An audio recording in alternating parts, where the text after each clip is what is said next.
आज आपण बोलणार आहोत किती गॅप पाहिजे एक्सरसाइज आणि मील्स मध्ये।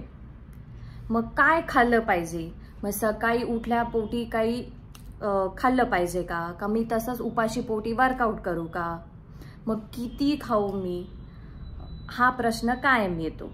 तर सकाळी वर्कआउट करत असाल तर उपाशी पोटी वर्कआउट करणं टाळावे। मग याने काय होतं, इंडायजेशन होतं, कधी मसल क्रॅम्प येतो, कधी मसल पुल होतं, तर हे शक्यतो टाळलं पाहिजे। तर मग मी काय खाऊ, समजा मी अर्ली मॉर्निंग वर्कआउट करत असेल तर you can have soak almonds, 5 ते 6 आल्मंड्स तुम्ही खाऊ शकता। नंतर मग डेट्स आहेत म्हणजेच काळी खजूर तुम्ही खाऊ शकता। नंतर आहे seasonal fruits, you can have banana, Apple, ever time available असतात।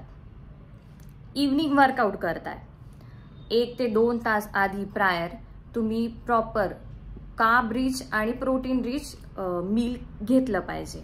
मग त्याच्यामध्ये समजा नॉनव्हेज खात असाल तर मग तुम्ही बॉइल्ड एग्स आहेत, एग ऑमलेट आहे, समजा वेज आहे तर मग तुम्ही दलिया, उपमा, नाही जमलं तर पीनट बटर सँडविच, हे हेल्दी ऑप्शन तुम्ही खाऊ शकता। नंतर प्रायर वर्कआउट तुम्ही ग्रीन टी किंवा ब्लॅक कॉफी तुम्ही प्रेफर करू शकता। याने काय होईल तर फॅट्स आहेत किंवा फॅटी ॲसिड्स आहे ब्लड स्ट्रीममध्ये मूव्ह आउट होतात आणि it helps you in workout.